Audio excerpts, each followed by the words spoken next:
So good morning. My name is Malcolm Barrington, and I'm running for local council Ward 1 in Ajax.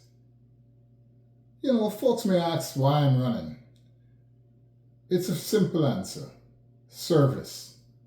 I'm running because I like to serve. I like to give back to my community.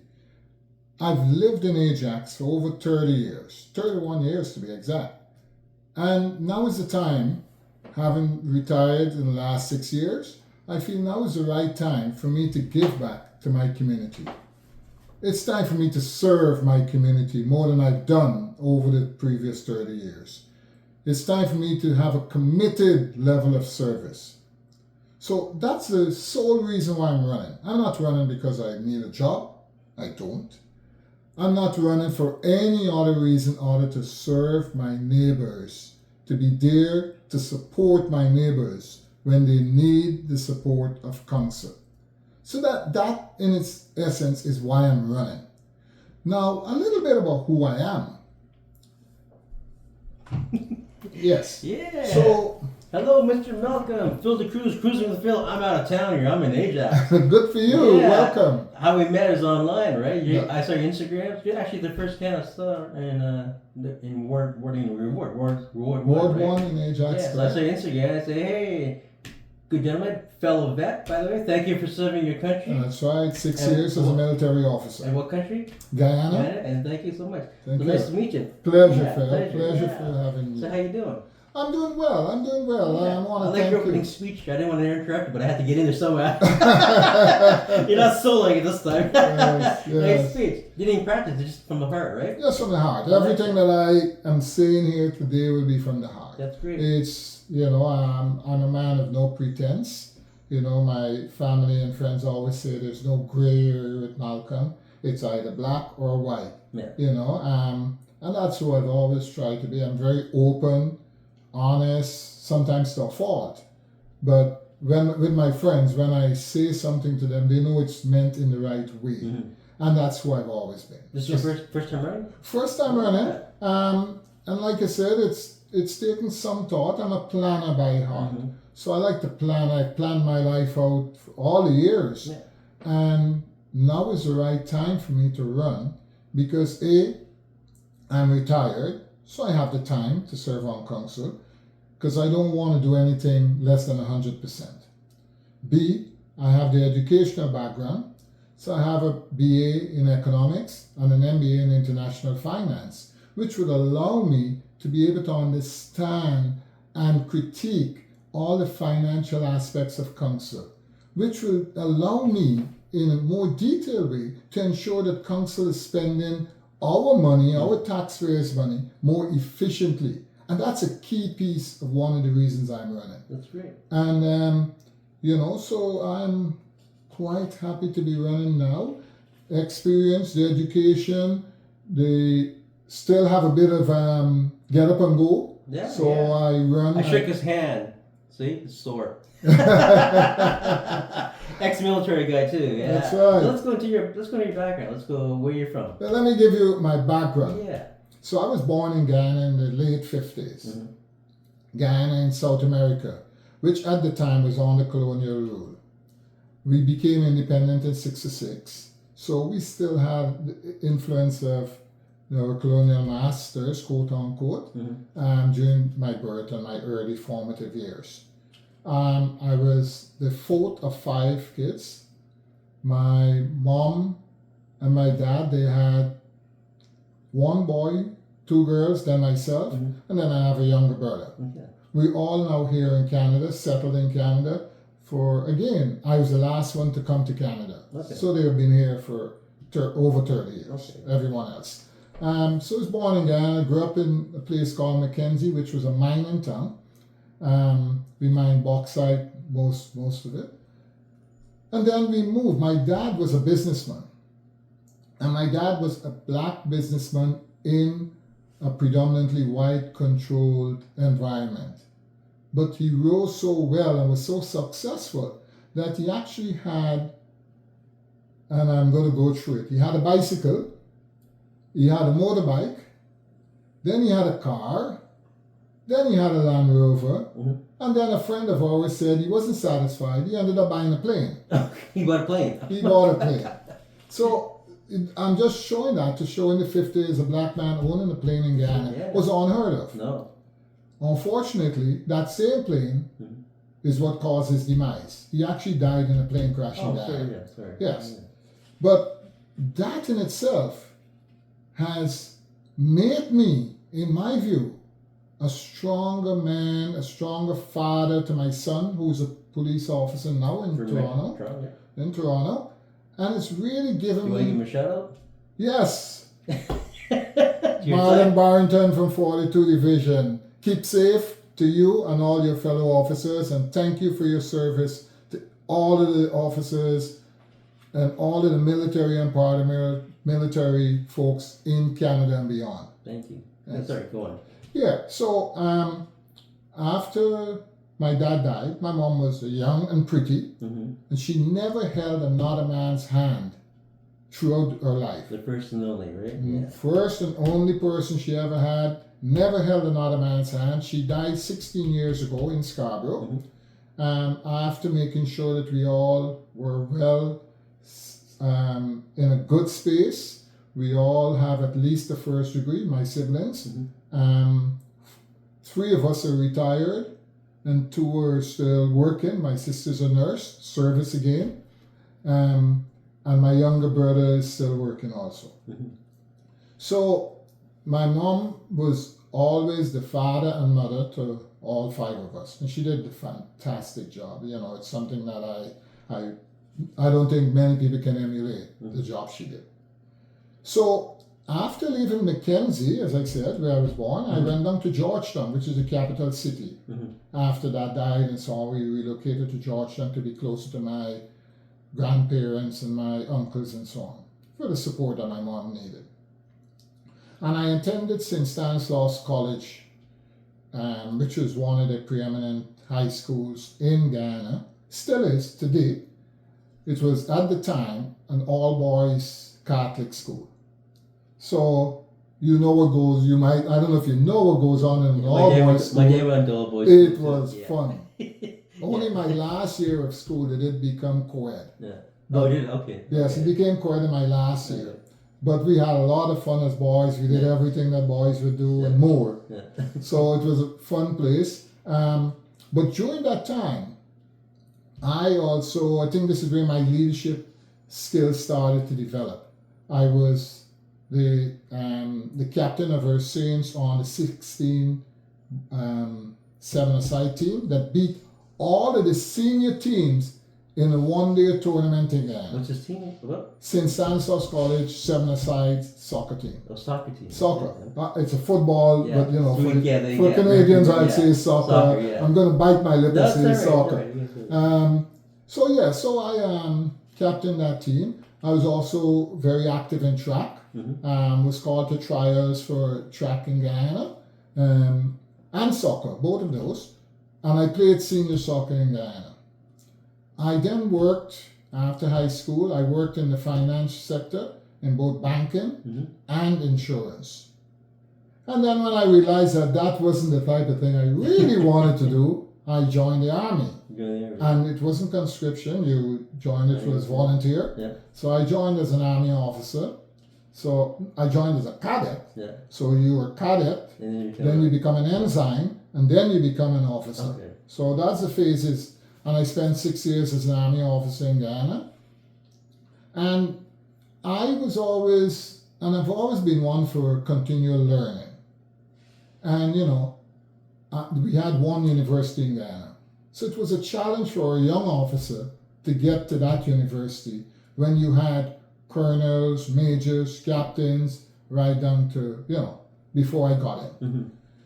So I emigrated to England, where I got married and emigrated to England. You met your wife in England? No, I met my wife at a party when we were 15 in Guyana. Oh, yeah. In Guyana, a friend of mine who is now deceased invited me to a party at another friend. So you met her the first time, and then that was it? And that was it. From then on, those days you didn't have email, so you wrote letters by hand. And my mom always used to say to me, "Oh, there's a letter for you." So I got home, a letter is there. Mine is in the mail the same night. Oh, so when you're in England now? She was in England. Okay. Yes, she's now deceased, unfortunately. Yeah. She's the mother of my son. So we emigrated to England, and I went to school in England, university. And then I did my first degree in economics, and then my MBA in international finance. But there's one thing I was really proud of during that time. At the same time, I had 5 jobs. 5 jobs, eh? At the same time. So I worked for the civil service Monday to Friday, 9 to 5. In the evenings, I would go and pack shelves in the supermarket, 6 to 9. 6 to 9, okay. When I got home from there, I would go and do mini cabin, which was you're doing a taxi service, but you could only pick up folks who call into the office. You couldn't pick up like the black cabs in England on the street. And then on top of that, I worked in a betting shop on Saturdays. Oh my goodness. So folks ask me, how is it that, when did you study? I studied when I was waiting for a fare to take to their destination. In my car, I go to my car, and there were like 10 other guys, so I had to wait till everyone had their turn. Yeah. So when during my turn, I'd be studying and so on. That's how I studied. Yeah.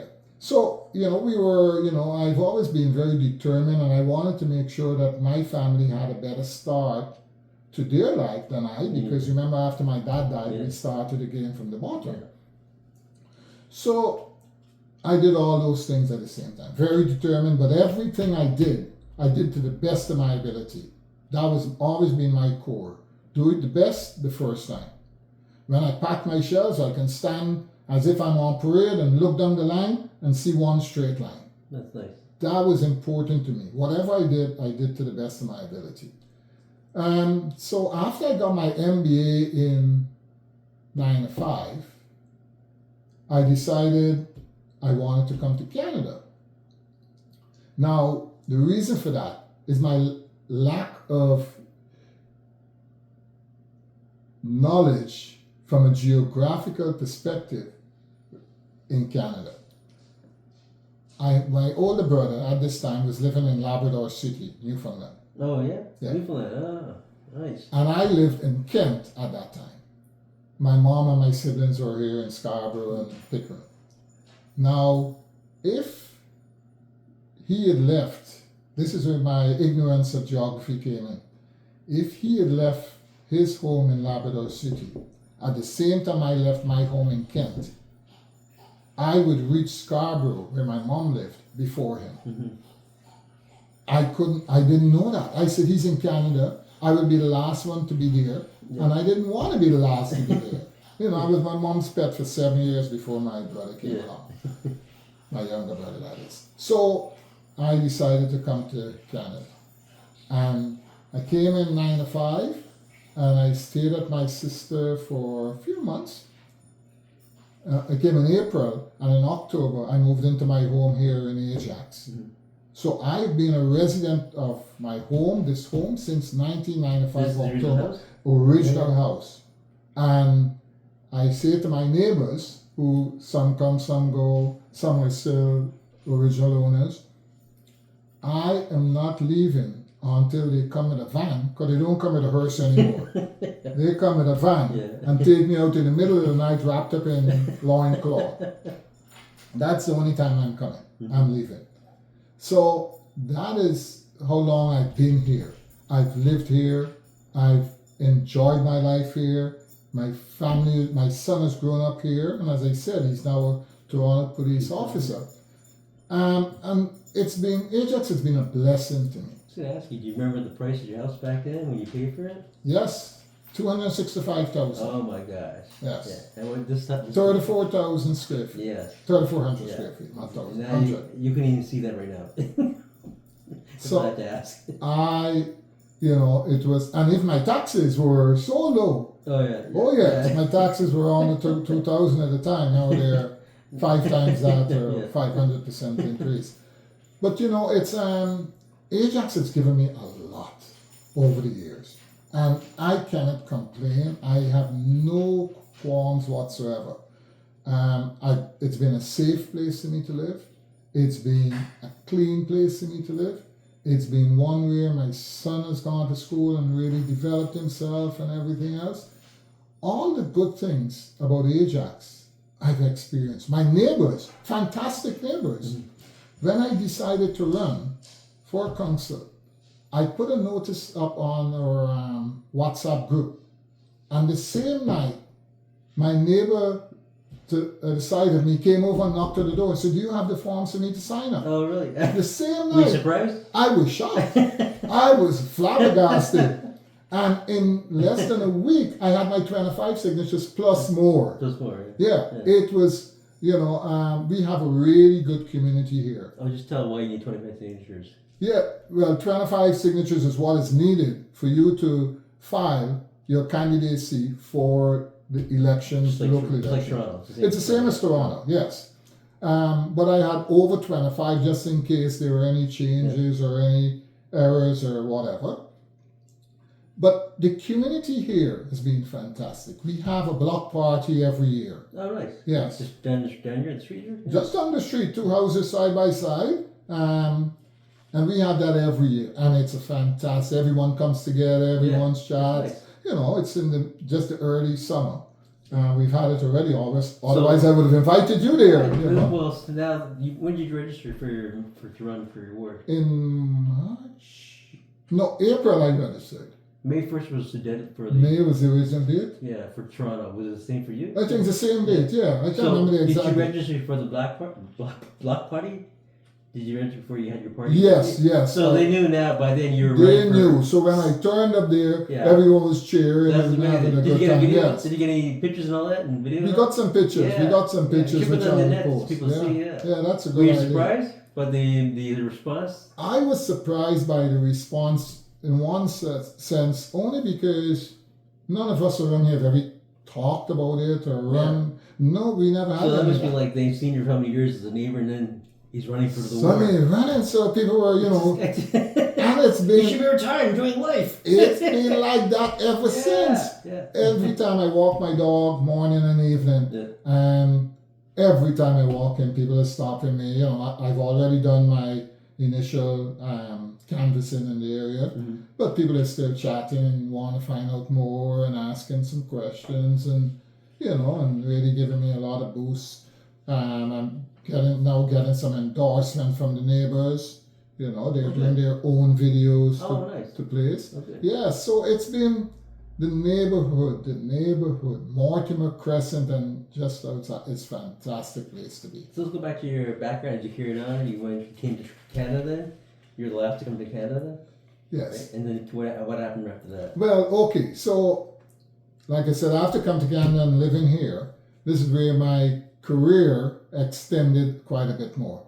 So I started out working at a place called Minax. Minax was a customer service center owned by a very wonderful lady who's now deceased, Elaine Minax. Mm-hmm. She lived in Oshawa.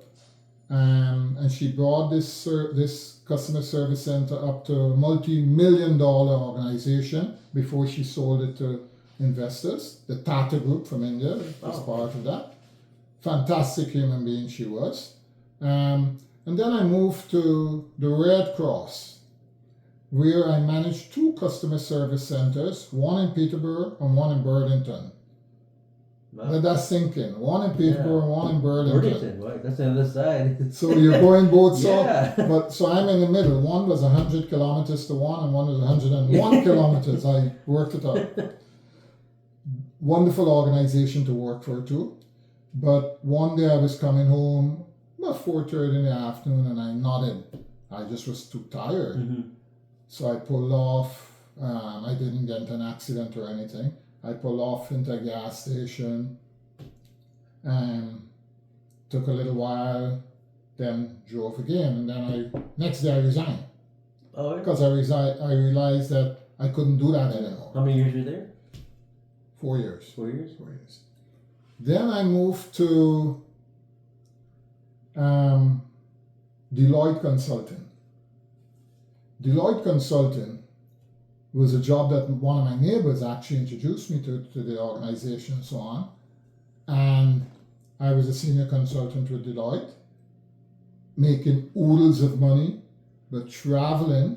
So I would leave here on a Sunday, come back on a Friday, do my laundry on a Saturday, and fly back out. Because most of the contracts were in the US. Okay. So that was my routine. And by this time, my son now is living with me. And he called me one day and said, Dad, I can't just stay at auntie's every week. I come home one day and then go back. If it's going to be like this, I want to go back home. So that hit me like a ton of bricks. So I came home the next day, went into Deloitte and said to the partner, I couldn't do this anymore. And he and I still speak to today. He was like, well, can I do this? He tried everything. But we didn't have the contracts for the tool that I use, which is Siebel. And it was a customer relationship management tool. And all the contracts that Deloitte had for that were in the States at the time. So I resigned from Deloitte and was well looked after and so on. And I opened my sporting goods business. Oh, what's it called? MSB Sports. MSB Sports was a little mom and pop sports store, but carried all of the high-end clothing for football, both football and soccer, track and field. We didn't do cricket and we didn't do hockey, but we did all of the high-end stuff. And very successful business going into its 4th year. We started having break-ins. Oh, you were yeah. And we had one, just before we closed, we had 4 break-ins in a year. Mm-hmm. And the insurance company said they couldn't carry us anymore. Yeah. It wasn't profitable. And I can understand that. Even though we had all the security measures, we had cameras, we had grills on the door, we had obviously the locks and everything. And it's still going in. They still get in, they break in, and it was close to the highway, place called Rylander Boulevard in Scarborough and Pickering border. And the police said, by the time the alarm triggers a deer in, these guys are gone. Yeah. So we packed up, closed up shop, and then I went to the longest tenure in working in Canada, Toronto Community Housing. Okay. That's where I worked for 15 years. Started out as a business planner and worked in most departments apart from human resources and finance, even though finance is my background. Yeah. But I think my leadership skills shone throughout the organization. So if there was an issue or a fire to be put out, they would always call on me and so on. And I had some really good mentors, superiors. One individual who I'll name, Hugh Lawson, a real fantastic human being par excellence, and he, in my mind, is my mentor. We still connect every so often. Harold Ball, these are really good people, solid folks. So working at Toronto Community Housing, it allowed me to develop a good understanding of the social housing sector. Mm-hmm. It made me understand what homelessness was about, because when you look at the wait list for housing in Toronto, as you might know, over 10 years, some people are waiting and so on. Yes. So there's not the volume of housing to support those who are waiting for housing. And that's one of the reasons why homelessness is spreading. And that's one of the reasons why in my platform, homelessness is one of the key areas that I'm working on. So worked at Toronto Community Housing.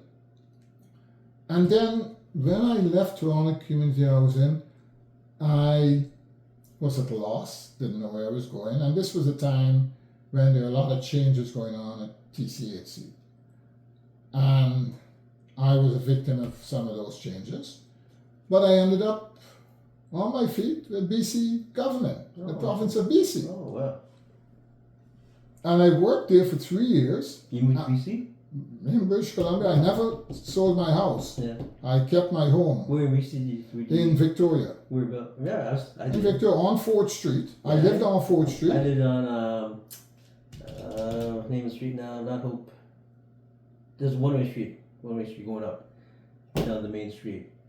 You go to the core of the city. What's the name? From the courts going towards. The core of the Victoria Gore. It's a one up, and they go over and they come south. This is one-way road. That's my apartment, my bachelor apartment. I can't remember the name. Now the street. It's going to come back to you. Yeah, so I was there. Yeah, so I know Victoria well. Yeah. Yeah. So I Did you ever go to the old European bakery they had there?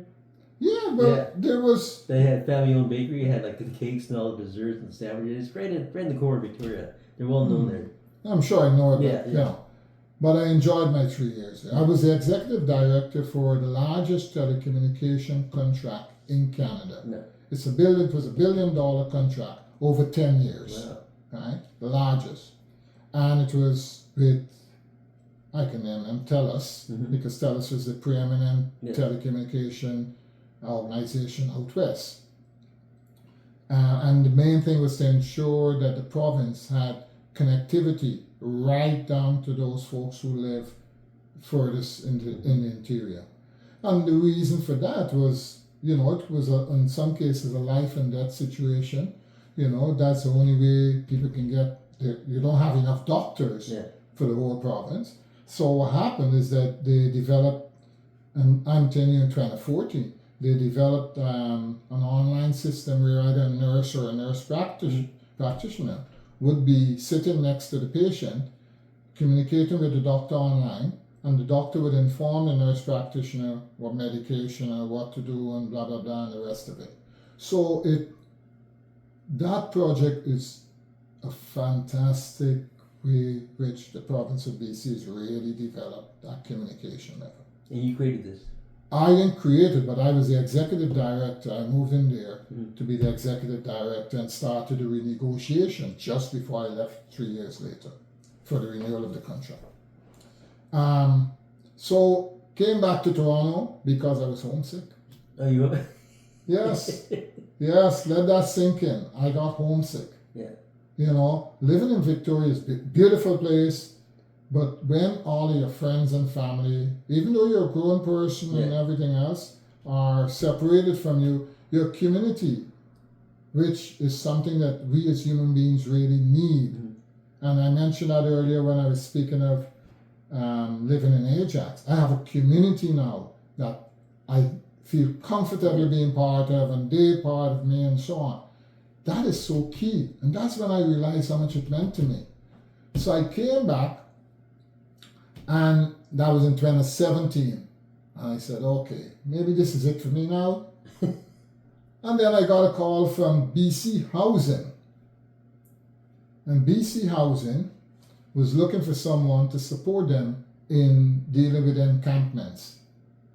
A lot of folks go to BC because in Vancouver and Victoria, the weather is good. Yeah. So people can be outdoors and live in a tent and so on for 365 days a year.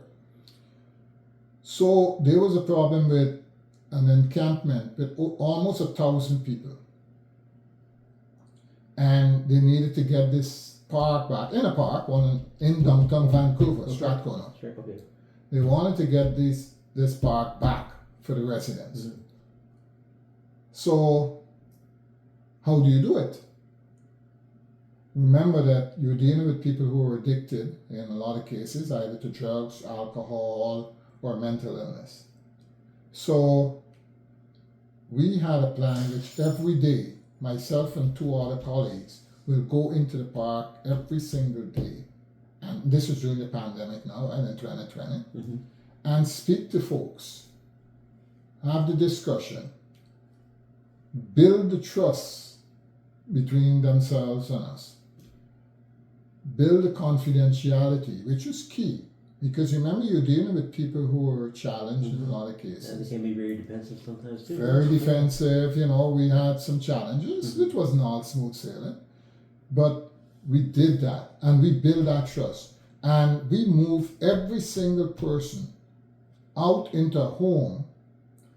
And the homes were either hotels or newly built shelters. And I'm not speaking of a shelter just where you go in and come out in the morning. You live in it. You live there, right? Yes.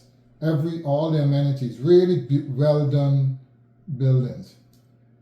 We moved all these folks out with the supporting services following them. you know, the mental health support, so counselors, doctors, you know, a lot of, you know, some of the illnesses were high levels of diabetes, infections with the feet, the drug addictions, and the rest of it. So the supports moved with them. So they weren't on their own anymore. They can start to live their lives and build their lives and so on. And we did that without the force of the police. Let that sink in. Yes. We had the police available, but there were like 4 or 5 streets we said to them we didn't need them on site. Because if you had brought the police on site, you would have lost a lot of the trust. Mm-hmm. People would not have confided in you, they would not have believed in you and the rest of it. And we moved everyone into a home. The park was redone, reclaimed, and now being enjoyed again. And they're happy being in their own little spaces. Was it a bedroom they had? Like a bedroom and a... Oh, they had a variety of spaces. Some were hotel rooms. Some were homes with bedroom, kitchen, and the full works. So it was a variety of housing accommodations, and you moved based on 2 things. Your choice, one, they gave people a choice. Oh, that's right. Yes. Never forced them, right? No force, they had a choice. So they'll see a few places and they decide where to go. And then the suitability for those individuals. Those with families obviously got a 2 and 3 bedroom places and so on. But that is something I'm really proud of being part of that. You know. And then I came back and I worked at Wood Green Community Services, again serving, again, so, you know, this is one thing you'll hear. How long were you at the one, BC one? And how long were you there? For the housing, this last one, just 18 months. Okay. Oh, that's for sure. In and out, to get people out. It was a project. And when I moved back to, I worked at Wood Green Community Services. And then after that, I said, now's the time. And I retired. And I've been retired since. And I've been traveling a lot and so on. And then I said, you know, it's only so much travel you can do without getting bored. I've traveled quite extensively, you know, for the year. Between January and March, at the end of March, I went to 4 different countries. Right? So, Colombia, Vietnam, Cambodia, and Hong Kong. And I did that because I knew that once I filed my papers, there's no travel until after, you know. So I knew that. So I planned, again, my planning interest. You're a planner. Yes. I like that too. Yes. Right. So I did that. So after I decided to run. And as I said, it's all built with service in mind. You know, some of the things that I've achieved, I was honored by the Lions Club as a Humanitarian of the Year. I got an award from the Lions Club.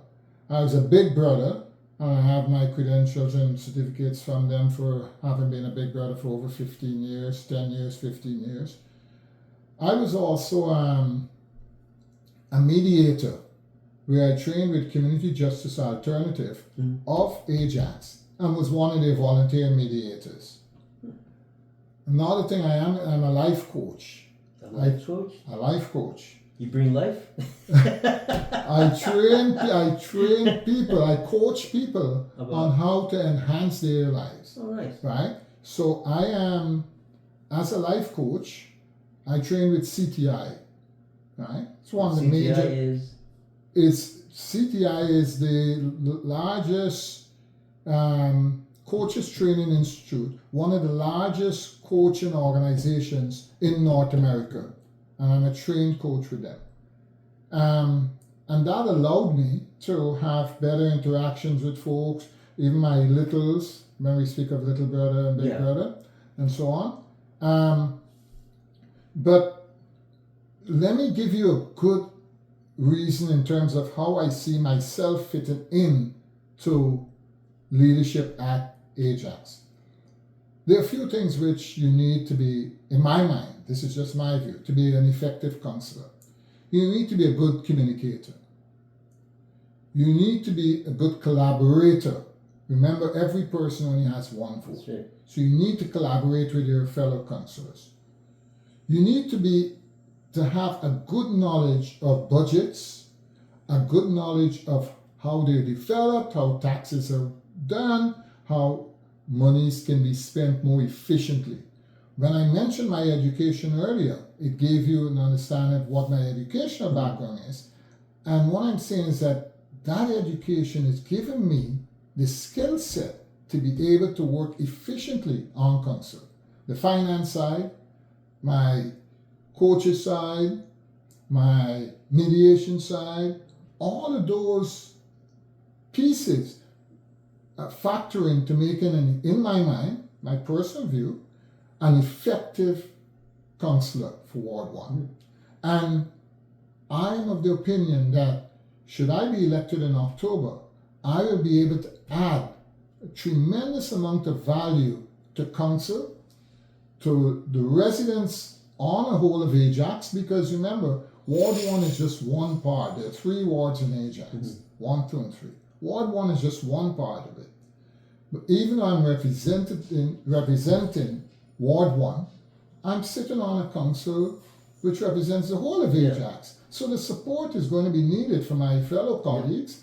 I need to be able to collaborate with my fellow colleagues to get, bylaws, whatever it is, through and get decisions made which benefit all of Ajax. It's not just going to benefit Ward 1, it's going to benefit all of Ajax. How many wards in Ajax? Sorry? How many wards are there? 3 wards. 3 wards, okay. 3 wards. And Ward 1 goes from the 401 to the south. 401 to the south, Rosslyn Road to the north. Yep. Harwood Road to the east, and Notion Road to the west. Okay. That's where Ward 1 is. It's a fairly large ward for Ajax. Not as large as the wards in Toronto, obviously, but it's an area which has changed considerably over the recent years. Changes still, right? Loads of changes. There's been a lot of development, and people cry out about you can be overdeveloped as an area.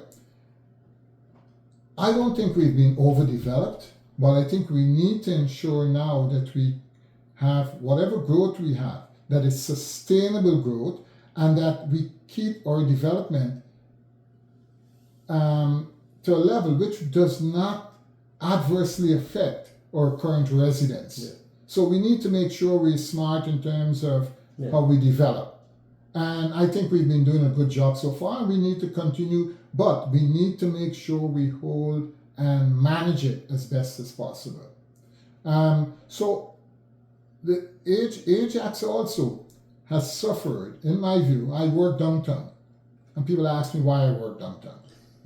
I work downtown because I couldn't find a job in Ajax that would pay me sufficiently to have a family, a home, and all the rest of it. And that is why the 401 is as crowded as it is every single morning.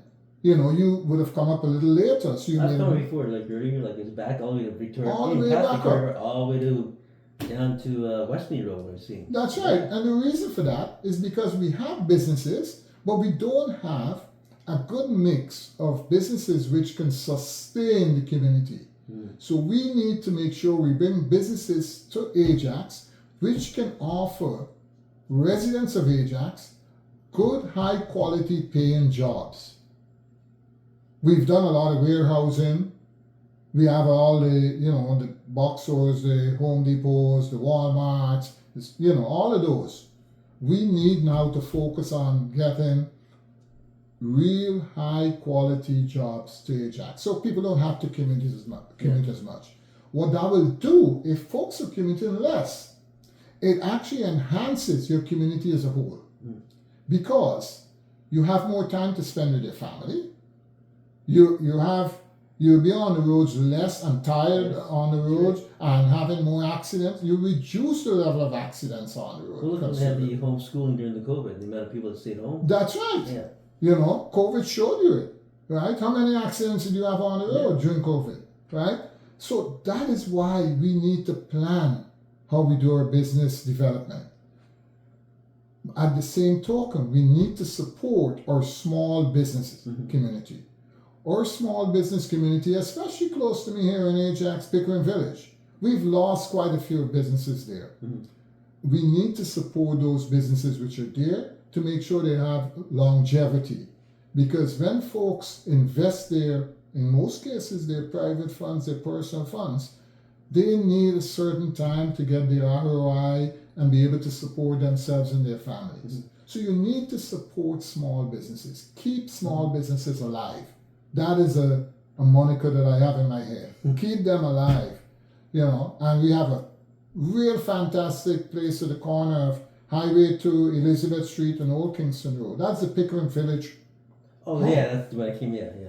You came in there. Yeah. And that area, we need to look at making sure that it's secure, that it's revitalized in a positive way, and that we have the right businesses in there that can support the community, that instead of going downtown for everything or into Pickering or somewhere else, we just walk out and we can have an evening there. I mentioned on a previous discussion that we had one of the oldest pubs around in that area, and it's gone now. Why is that? The pub was never supported as well as it should have been. I used to go in there periodically, and I've never seen it packed, right? Even during a hockey night, right? So they lost the business. We need to see if we can bring something like that back. Have a real community pub. I lived in England. I know what pubs, real community pubs are like and how they add value to the community. Because that's where folks go and they sit and they chat, they meet their friends, they discuss whatever, Again, people can walk to it. They don't have to drive. You reduce the potential incidents of people going somewhere to drink and drive. All of those things we need to do within our community. There's a popular ice cream parlor. I hope it remains there. There's the nail salon. There's a barber shop there. There are a few sandwich shops in the area. We need nail salon. Yeah. Yes, there's a nail salon there. We need to keep those businesses alive. So let's get into your platform. Maybe talk about your background. Are you done with your background? No, I get people asking emails. I'll ask you any personal questions. You don't have to answer it. So you didn't age yourself. So I'm going to ask you if you want to say your age. Oh, my age? Yeah. Oh, I'm 66. 66. Look at him. I'm going to be 67 in November. Look at the skin of this guy. I'm still growing well. No. One of the things, as I said, I completed a full marathon. Oh, let's talk about that. Okay, we'll get into that after. I've completed let's do your platform first. A full marathon in Barcelona. I'll come to that in a minute. Yeah. So let me tell you what my platform is, what I'm running on. I'm looking to address homelessness. Okay. It's beginning to spread in Ajax. We need to address it. And we need to address homelessness by providing supportive housing for those who are homeless. And I say supportive housing. Some folks may understand, but supportive housing means that you don't just warehouse people into a property and leave them there. You give them the supports to make them thrive and make them become, hopefully, independent citizens who can give back to their community.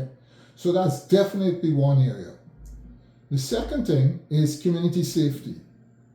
And I'll give you an example of what happened 2 nights ago. With your store too, right? Yes, well, my store is one. Yep. But my store is on a strip plaza, which was away from everything.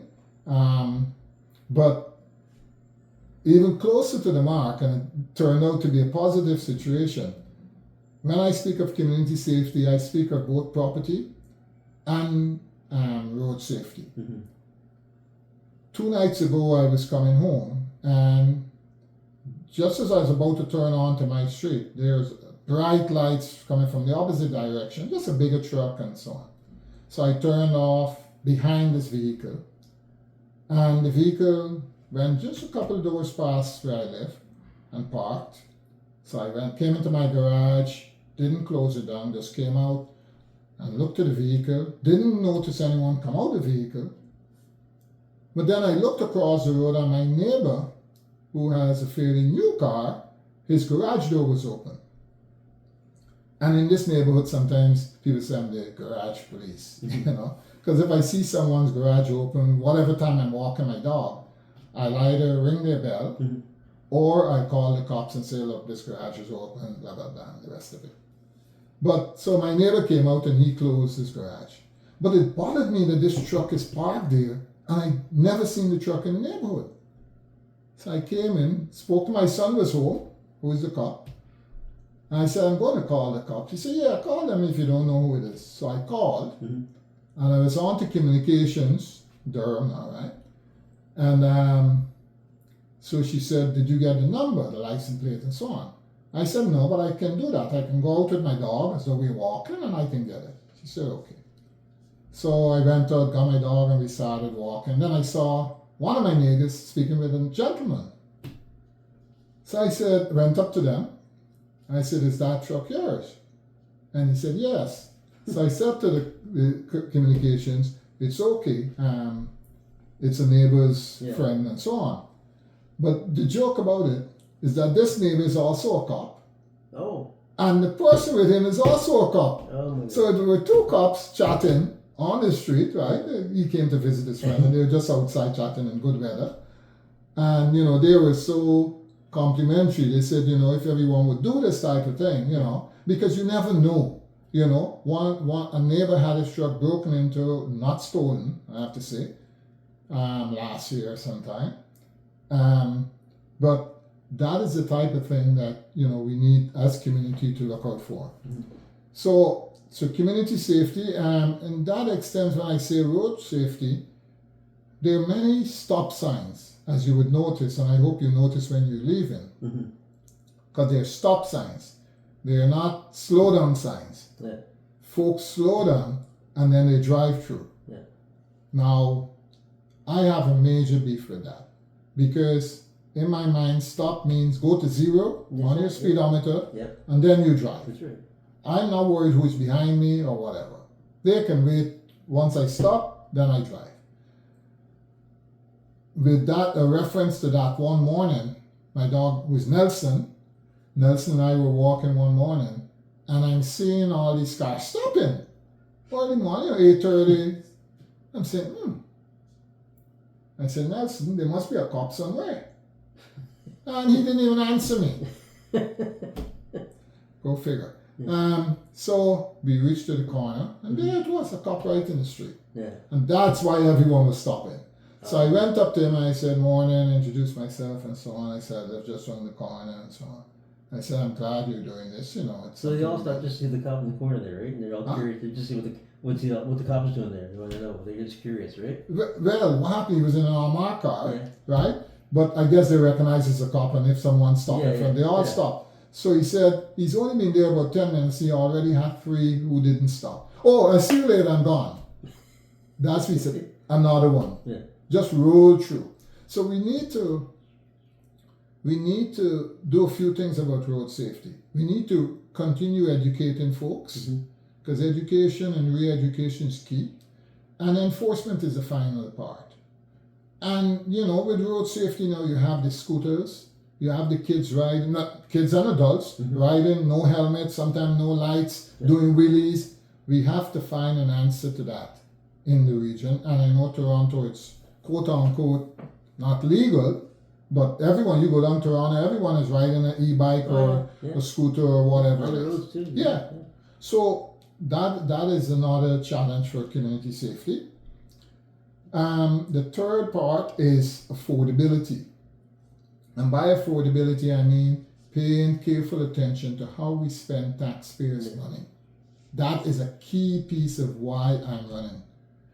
I want to ensure that we spend taxpayers' money as efficiently as we can. And we hold all of us, from council to staff, accountable for how those monies are spent. Council approves, staff spends. Yeah. So before spending, you get approval. So we as councillors, should I be elected, will need to make sure we approve the right activity or service, and we hold folks accountable, making sure proper KPIs are in place and there are accountability measures to ensure we have a tight rein on taxpayers' dollars. That is key. So that's where the affordability comes in. The next part is mental health. And mental health, especially for youngsters in Durham, is growing. There are challenges. And why is that? Why is it? I don't have the answer to why it is. It could be from either lack of supports. It could be from not having sufficient opportunities. I don't know if that's more of a medical thing, but it will take some investigating. And I'm sure it's being done already to find out why we're having this influx of mental health illness. I know it's prevalent because I'm part of my family. I have someone very close to me who is challenged, and the services are not as forthcoming as they should be. So I know it's a problem,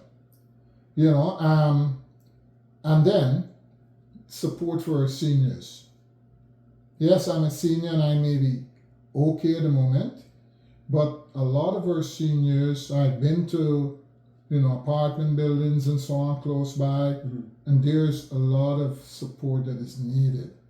Either ensuring there's better accessible buildings, either ensuring that our transit system is efficient as it can be. I know there's a major transportation plan in place, which will take us to 2030 and beyond. Okay. But we need to make sure that we support our seniors to make sure that they can live comfortably in their homes. That's right. We also need to investigate, I know no one wants to leave your home. Well, you need to find out why is it people are living in their homes longer than in some cases they should, because they can't, either the homes it's not accessible, it's stairs, or it's the taxes have become so onerous that Some of people these can't landlords, afford it. the neglected landlords, like you heard about the one on Dawes Avenue in Toronto? Yes, I know Dawes Avenue. I can tell you a lot So about the lady Dawes that Avenue. she went to jail that land. Yes. Yeah. That's the first time it's happened in the history. That's the precedence, He's, You get might have bumped neglect. that, yeah. You get a lot of I neglect met the for guy seniors. in Ryan there. I think it was in Jamaica. Yeah, we did an interview with him one day, but he told me the whole story how they had to fight, get all the paperwork from City Hall, just all the details.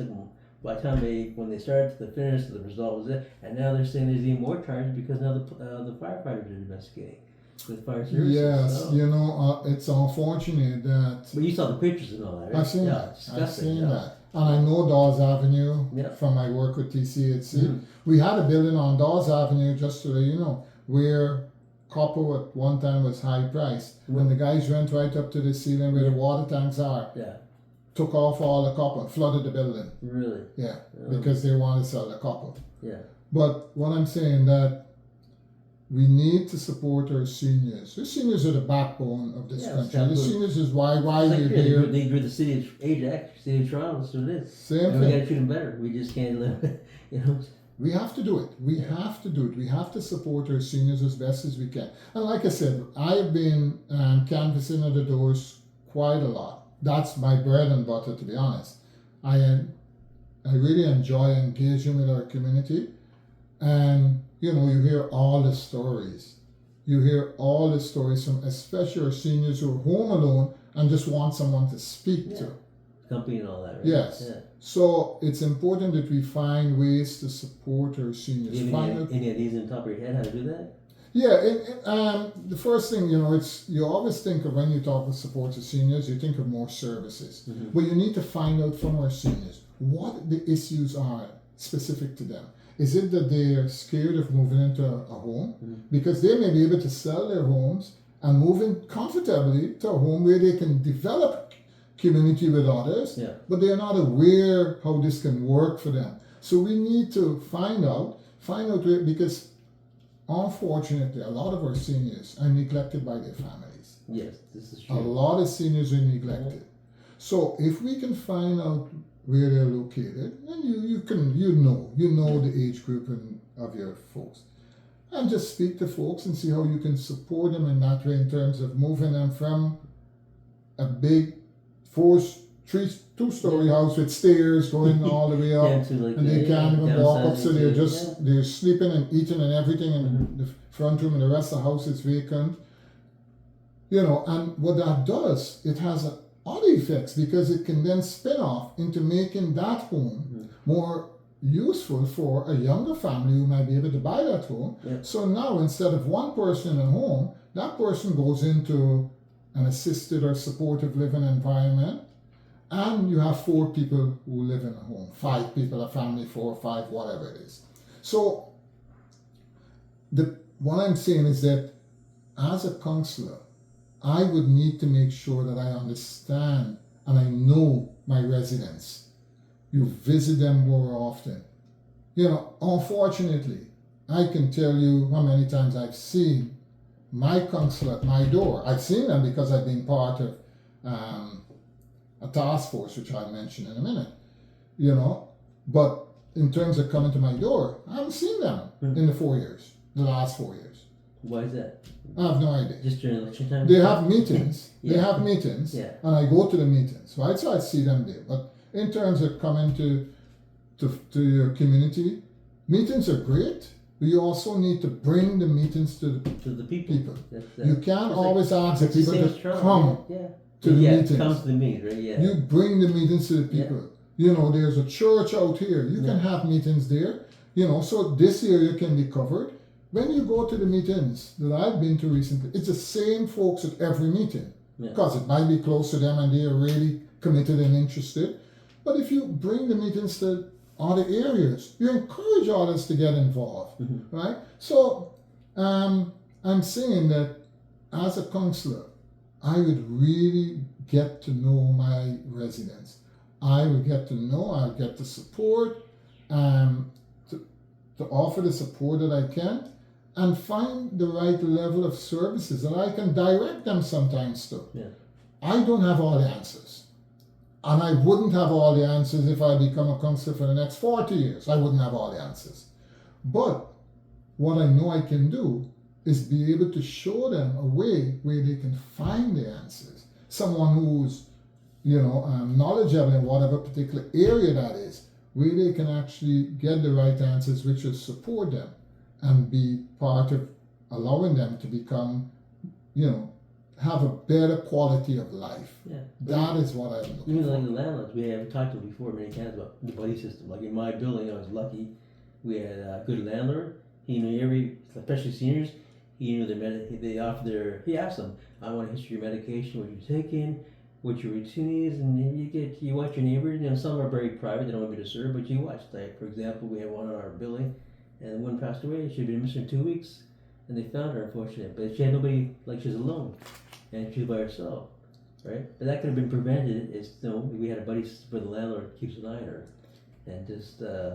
And the funny thing, they had a fire services inspection for all the units that day for that time period, and they opened the door, and nobody, and she was there lying in the bathtub.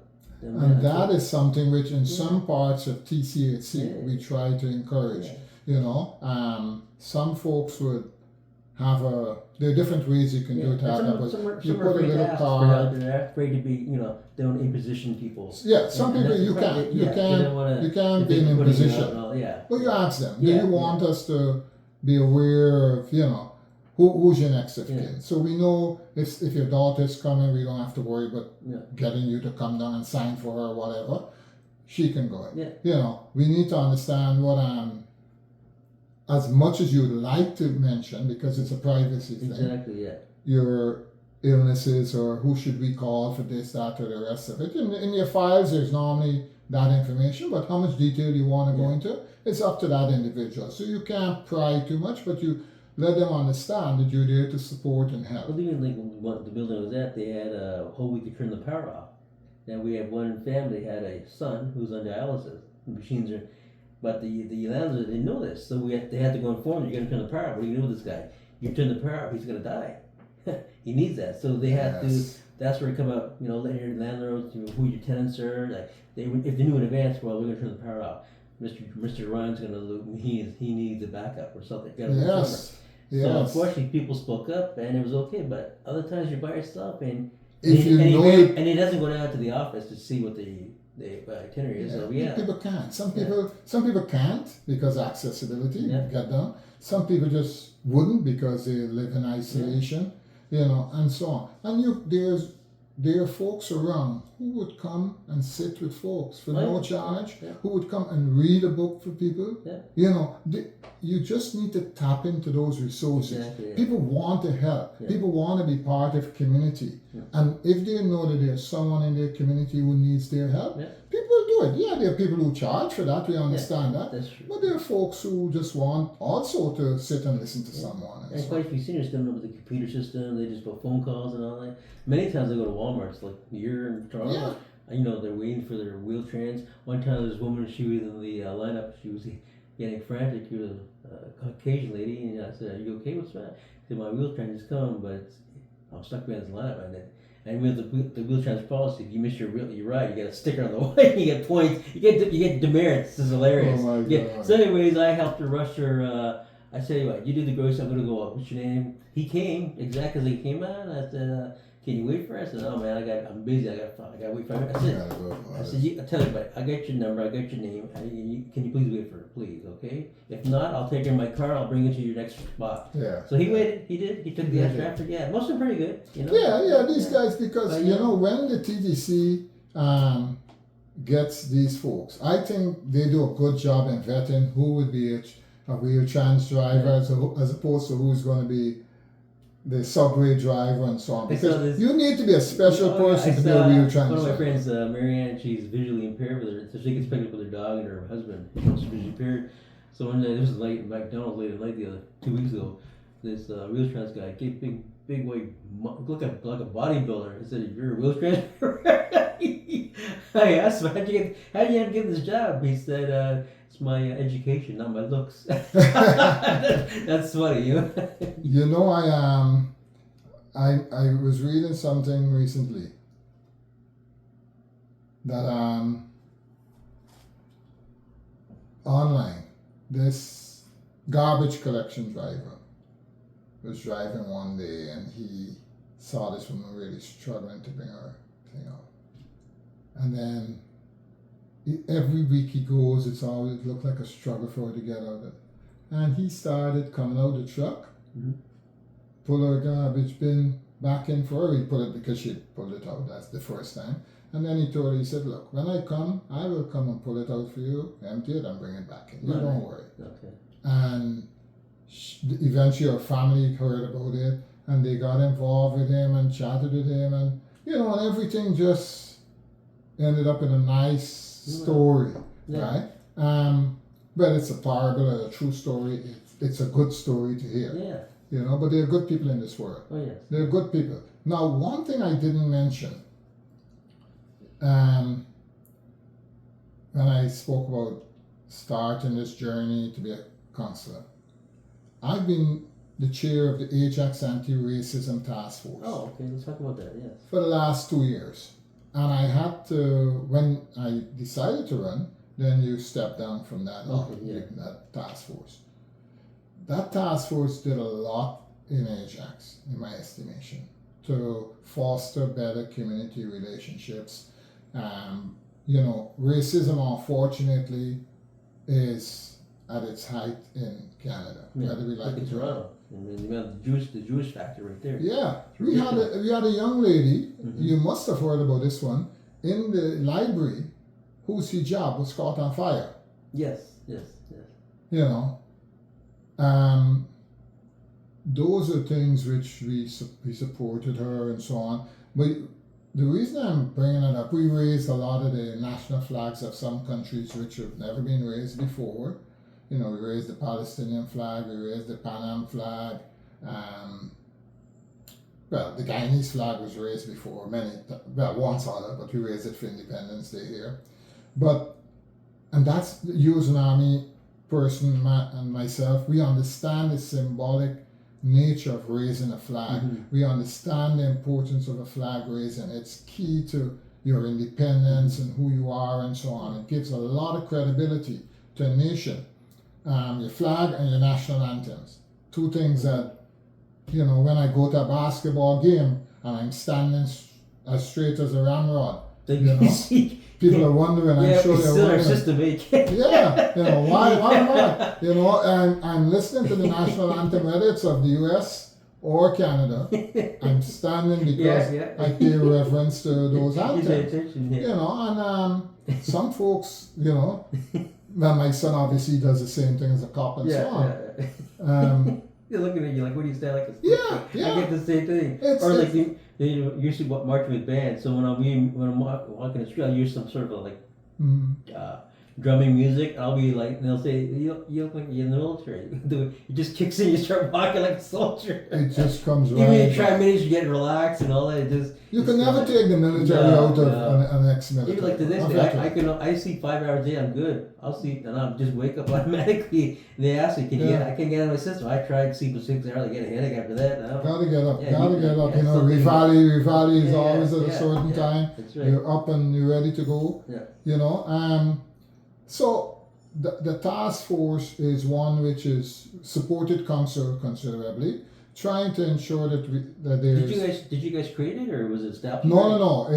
We were just a different iteration of it. Okay. They've had it before. It was the Anti-Black Racism Task Force, and then they changed the name and so on. So it's just the Ajax Anti-Racism Task Force now, and it supports council, you know, in terms of identifying areas where council can make better choices or put better support systems in place to support and to reduce. I mean, the whole reduce racism. You need to aim big, and I always said it to my colleagues on the task force. Our big ask was the elimination of racism. That is what you need to ask for. You want to eliminate racism. And by having that big ask, you bit by bit you step in and making steps to make sure that it's reduced and so on as much as you can. You know, I keep saying to people, that's why I said to you earlier in terms of going door to door. Oh my gosh, people are so wonderful in this area. Yes. I cannot compliment all of my residents whose doors I've knocked on sufficiently. I cannot compliment them. And the one thing I know we're going to end in a minute, but one thing I want to ask is for, I don't know. It's your interview, you want as long as you want. I am asking for everyone, everyone in Ward 1 to come out on the 26th and vote. Everyone in Ajax to come out and vote. Everyone that has the opportunity to vote, to come out and vote. There are many individuals in this world who do not have that opportunity. That's right. Democracy does not exist in their countries. You've seen different countries and their armed forces. You know, we have it. Even the opportunity to leave the country, like in Egypt. You can. You can't leave Egypt. You can. You need a sponsor. You know. We take that for granted. We take things for granted. Yeah. So let's come out and vote and let's make a difference in our community. That's what I asked for. I'd love everyone to come and vote for Malcolm Barrington on October the 26th or between the 19th and the 26th. Early voting too, right? Yes, there's early voting starting on the 19th and the final day is the 26th. Platform. Have you gone through the whole platform? Sorry? Did you do the whole platform, all 6 points? Yes, I mentioned all of my points. I think you're missing something. No, I mentioned it's 5. No, something else you're missing. Okay, so we mentioned homelessness. We mentioned mental health. We mentioned community safety. We mentioned checklist. we mentioned affordability. And what did I slip? What did I forget? Traffic. Huh? Traffic? No, that's community safety. I did mention that. We're speaking of folks stopping or not stopping and so on, so that's a key piece. So yes, all those areas are part will make. And we talked about mental health as well. Mental health. So mental health. So we spoke of mental health, we spoke of community safety, both of traffic and property. We spoke of homelessness, we spoke of affordability, and then we spoke of support for seniors. So you talked about something earlier, you didn't mention that. You talked about youth. Mentoring? Well, mentoring you, that's not part of my platform. But we did talk about it earlier. It's something we spoke of earlier. Yeah, so let's talk about that. Yeah, because as a big brother, That's something they mentioned earlier. I I gotcha. I got you too. Let's talk about that. Yeah. Yes, as a big brother, it's always been part of me to give back to my youth. Is that what motivated you to join the Big Brothers? Just to. Yeah, because I know that I was working full time, and I had time just for the weekends and so on, and on the phone every day. Yeah. But I didn't have time, say, to run for council because that would be another job and so on, right? But this is one area, being a big brother, where I could have really done something in my community. Yeah. And that is what I did. And I've had 3 brothers, done fantastically well. All of them are now thriving. What are the age brackets, the age ranges? Well, they go up to from 11 to 13, and then they age out at 17. Okay. They age out at 17. So you get one brother per. Yeah, one brother per term, or for however long they're with you. Yeah. And you always hope that they can last with you for as long as they can. And the reason for that is that if you have more, you're going to stretch yourself. I remember there were 2 biological brothers, 3 biological brothers who each needed a big brother. Mm-hmm. But I couldn't, first of all, the organization wouldn't allow it. Mm-hmm. And I wouldn't have had the capacity to be a big brother to all 3, Yeah. even though all 3 of them wanted me to be their big brother. So I became big brother to one. But, there'll be the odd occasion when we'll go out together. And you see them? And you weren't supposed to, right? But there'll be times when, But what I did, if I wanted to take them out, I'd always have their mother come with it. At least she's chaperoning or taking care of. So how do they ascertain who you're compatible with? How do they do that? Oh, well, you have an interview. Oh, it's a very strenuous. Yeah. It's not. So you got to get your background checks, and you do that every year. Every year, criminal justice checks and everything. So that's one. Then you have an interview with the organization for them to address your suitability. Then they will offer you portfolios of different youngsters. So you go through those and you identify which ones you think you'd be suitable with. And then you concur with your caseworker, and if it is, then they'll bring in the parent first of all, and you have that one-on-one with the parent, with the worker next to you, and you discuss what it is the parent expects and how you can deliver that support to her because it's big brother. So once you've done that, then they will bring the little in at a separate meeting. So you meet the little, you introduce to him, and then he then says, "Oh, I don't like Malcolm." Fortunately, that never happened, but that was his prerogative.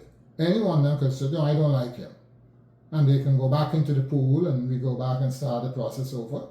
Or they say, "Yes, I like Malcolm. I'd like to try with Malcolm," and so on, and then you start the process. And a lot of it is, you may do like phone calls every evening. Just check-ins and so on.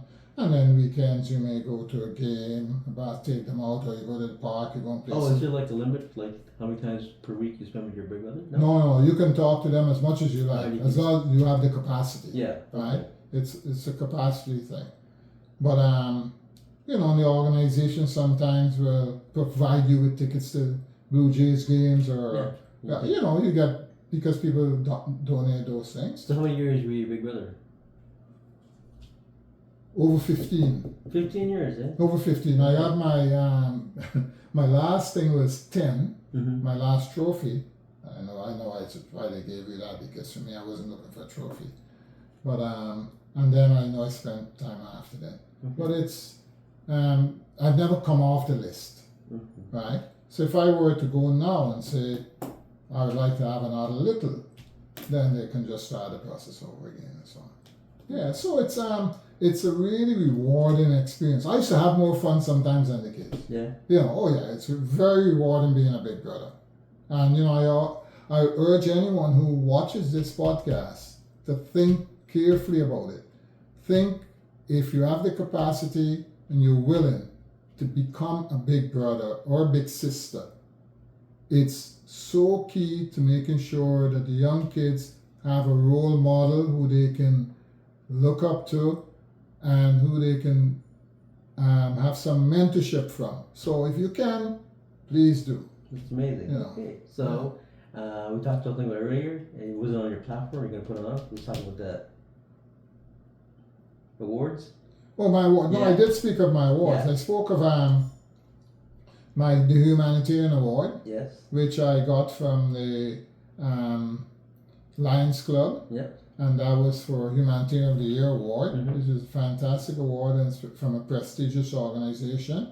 That was one. As I said, mediator coaching, and those are certificates more than awards. Let's go back to the first one. Were you surprised when they gave you the award? Yes, I was surprised Why is that? Why were you surprised? because I never do anything for the accolades. Yeah. You know, I never do anything for the accolades. I do it because Mhm. I want to do it. Yeah. I want to serve. I want to give back. So it's never about the accolades. How did they let you know you're gonna get the award, or did they give you the presentation of the award, or No, there was a presentation. and they called your name? Yeah, And it was then a big presentation, Yeah. and the Lions Club. It was they do things along the military lines. Mhm. So they had a military band play. The premier was at this particular one, Mhm. Doug Ford. And they called you up and they presented you with the award and they said a few words why and so on. Yeah, and I have that award take pride of place in my office, Mhm. you know. But it was a surprise because, like I said, I never was thinking of an award. Yeah. I was just thinking of doing what I can in Yeah. my community and so on. And they decided that I was eligible for that. That's and amazing. It worked well. And you know, for me, as I said, I've coached soccer. I've coached my nephew soccer. I've played soccer. I coach over 35 teams soccer. I like those types of things. Mhm. I like being able to teach, to Yeah. give whatever little knowledge I have. I like giving back. And on council, I may be I don't know if I'll be the oldest person on council. No, I think there's some more older folks who, if they win, whoever wins. But it would be my thing to continue to both learn and to share. You know, if you notice on my platform, it says a leader who listens Yes. and a voice who delivers. So effective listening is key to any problem solving. Mhm. So you listen, you understand what the issue is, and then you try to find the solutions or support others in finding the solution. And that is what it is.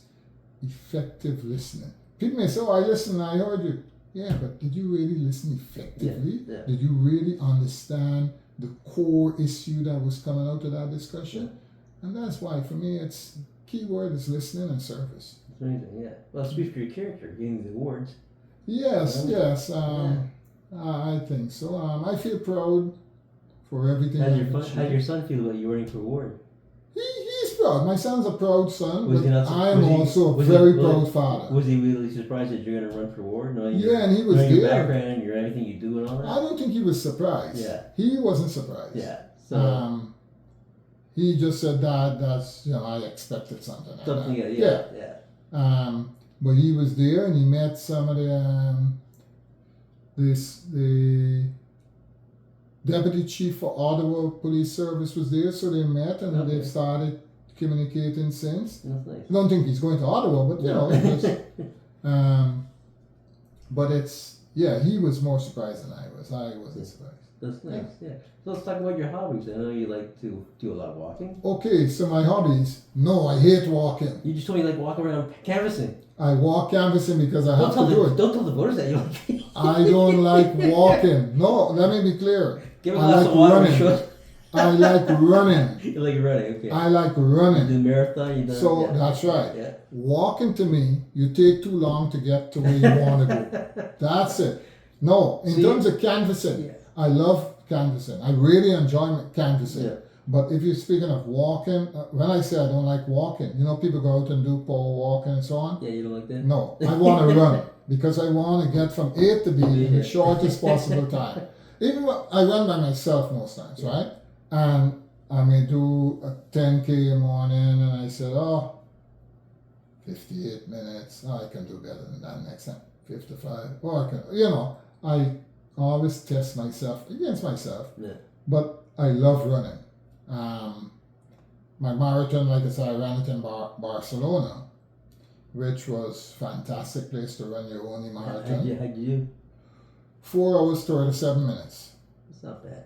For me, it was fantastic because I didn't hit the wall. Yeah.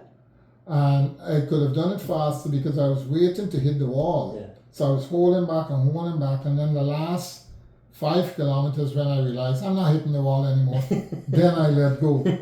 But so I run now like 10Ks, 5Ks.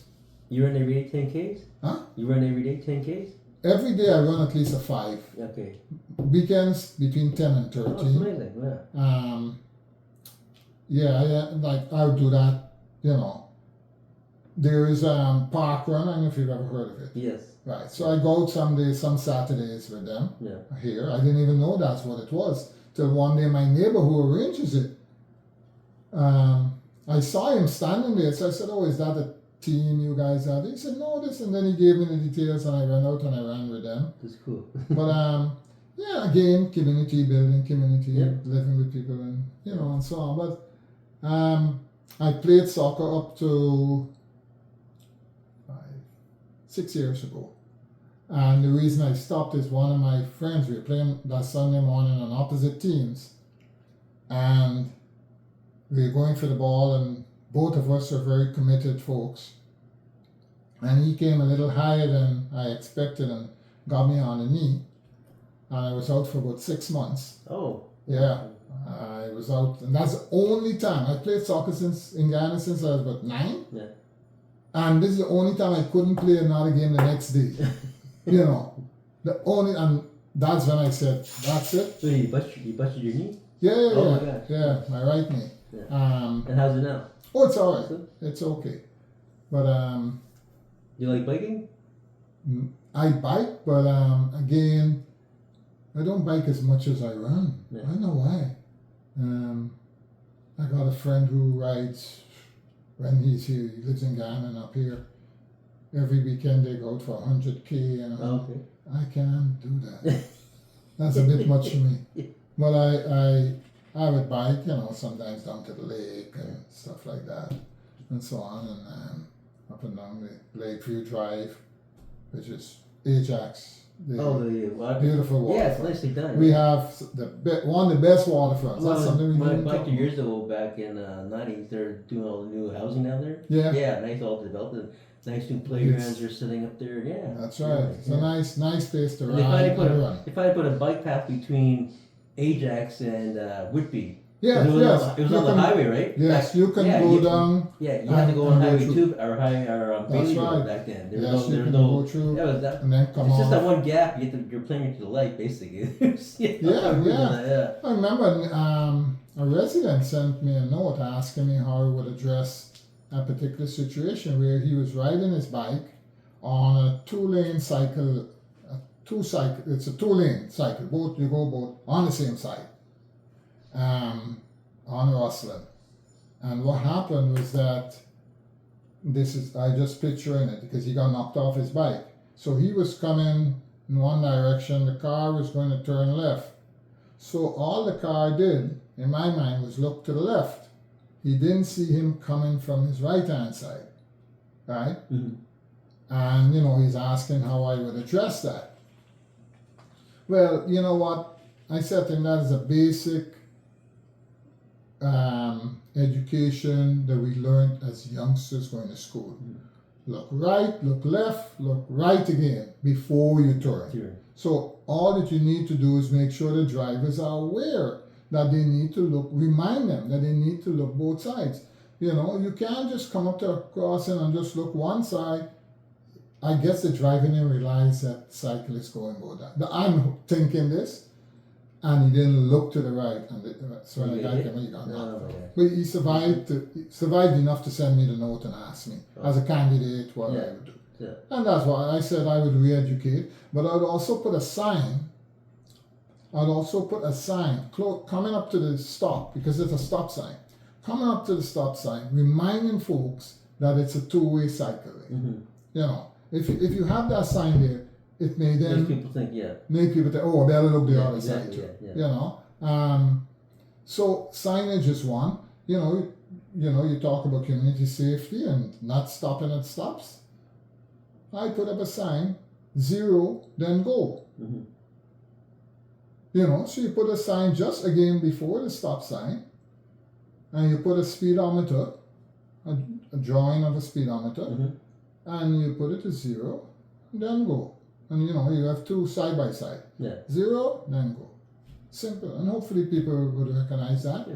You know, a resident said to me the other day, you know, if you park a police car on the street, old police car, no one is driving it, and everyone slows down. Yeah. Yeah. If you do a cutout of a policeman, cardboard cutout, they did it in England at one time. Yes. Yes. And They it put a works. cut, and it Yeah. works. You just drive, you know, it's a And psychological look at the way thing. you say to that officer. No, just there, you know. So you're saying the next graduate class will be all cardboard cutouts? Well, you can try that. Once you slow down, if you slow down, it has achieved its effect. Every second course will be cutouts. Yes. Just yes. police Just put a boards. cutout, you know, That's good. it works. An old police car, all those things work, Yeah. you know. It is. And people don't realize that, but because it's a psychological Yeah, thing, yeah, right? yeah, You know, you see Well, police. especially when you and see sirens, everybody Yes. looks, right? You know.